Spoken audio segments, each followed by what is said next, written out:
One footballer with one of the most interesting and almost devastating stories is Mesut Ozil, who for the last couple of years has always been followed by some sort of controversy or questions surrounding him.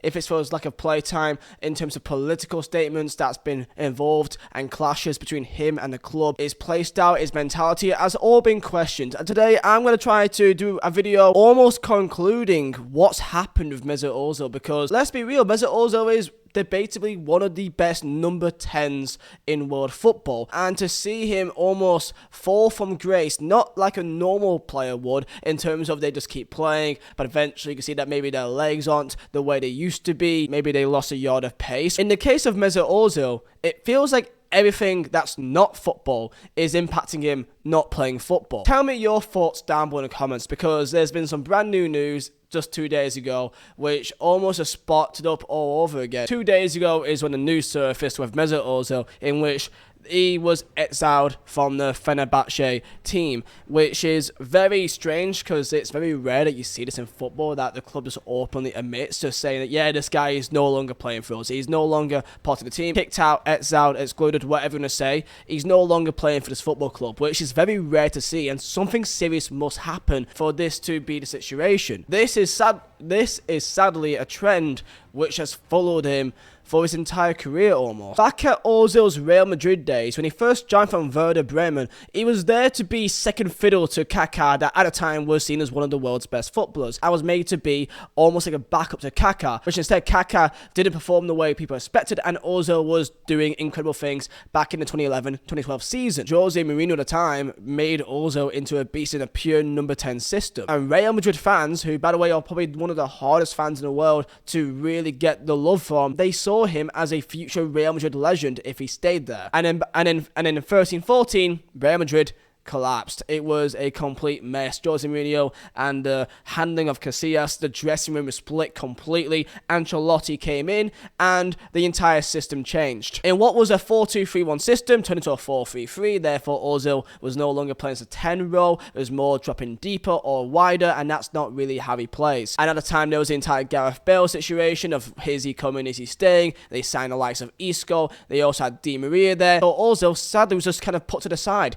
even though he was an incredible player and performed for them and performed for Real Madrid exceptionally. He was put away to the side because he didn't fit the Ancelotti system at the time. And with the World Cup just around the corner, Ozil had to make sure that he could actually get game time to be called up for the national team. So he decided that he has to leave for the sake of his career. And that is when Arsenal comes in. And by the way, just in case you forgot how good Mesut Ozil was, in his first season for Real Madrid, he got 28 assists in his first season at Real Madrid. 28, that's not a normal thing to do. 19 in La Liga, 7 in Champions League. Next year, he did the same thing, 19 assists in La Liga, 5 in Champions League, 4 in Copa del Rey. Next year, 16 assists in the Champions League, including that 9 goals. He was up there with the top 3 best players at the club alongside Cristiano Ronaldo at the time. And they sold him to balance the books. Absolutely ridiculous. Anyway, he went to Arsenal and he did what he always did. He succeeded straight off the bat. 10 assists and 5 goals in 26 appearances in Premier League. Not bad. Next year,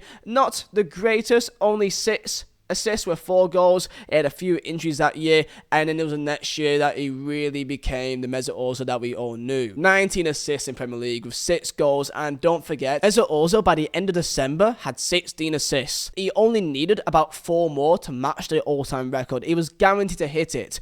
And then Olivier Giroud happened. You can find compilations on YouTube, just search it up, of all the missed chances of the likes of Theo Walcott, Olivier Giroud. It was astonishing the amount of chances that Mesut Ozil created for them in that second half of the season, which was just not taken. Mesut Ozil should have comfortably got that record and somehow fell short, and he only got 3 in the last part of the season. Anyway, next year, 10 assists, 8 goals in Prem, not that bad, but then something happened which really shook the fan base, and even to this day still is very sore to a lot of people, especially of the Muslim community. But this is a big factor of why Mesut Ozil and Arsenal just couldn't really work together anymore. So back in 2018, news came to light that there was revealed evidence that about 1 million people, mostly from China's Muslim Uyghur, I think it's Uyghur, that's how you pronounce it, Uyghurs community, were thought to have been detained without trial in a high security prison camps. Essentially like what we see in North Korea, like North Korean concentration camps almost. It's not humane. And in that December, Ozil, who is obviously Muslim himself, a practicing Muslim, and a very famous and vocal one at that,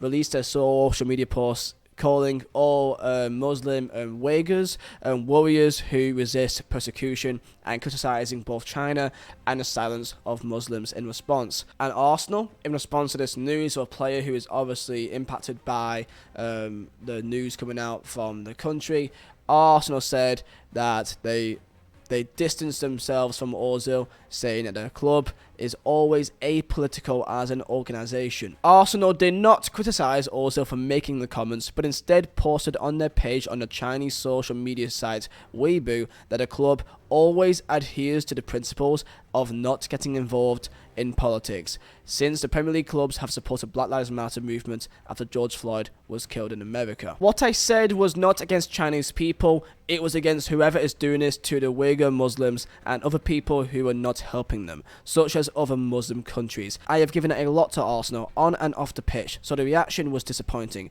They said they do not get involved in politics, but this isn't politics, and they have got involved in other issues. In America, we saw George Floyd killed and the world spoke up to say Black Lives Matter, and that is correct. We are all equal, and it's a good thing that people fight against injustice. There are a lot of black players and fans of Arsenal, and it's fantastic the club is backing them, but I wish people would have done the same for the Muslims, because Arsenal have many Muslim players and fans as well, and it is important for the world to say that Muslim lives matter. Now, of course, it's obvious that since this happened back in that time frame, Ozil got less and less game time under the likes of Unai Emery, and in the same under Mikel Arteta. Going from 35 games a year, 33, 26, 24, and then 18. It is fair to say that China has consistently denied mistreating the Uyghur Muslims in the country, and says they are being educated in vocational training centers to combat violent religious extremism. So that is fair to add in that is what China has said about these